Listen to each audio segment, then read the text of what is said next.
Customer আসলে যেটা পাইয়া খুশি, মানে আমি সবসময় চিন্তা করি কাস্টমারের খুশি করার জন্য।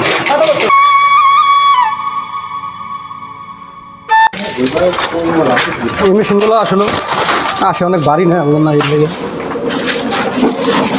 কত জায়গায় ঠেলা কুতা খায়।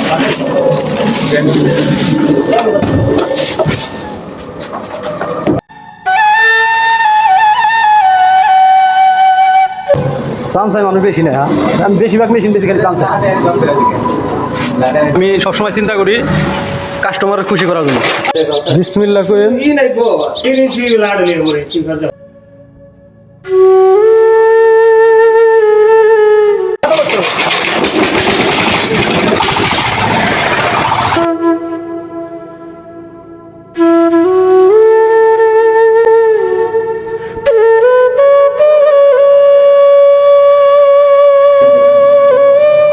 না দেখেন ভাড়া ফুড়া আছে নাকি, এখান থেকে দেখে নেন, ভাড়া থাকলে এখান থেকে চেঞ্জ করে দেওয়া যাবে, বলেন না।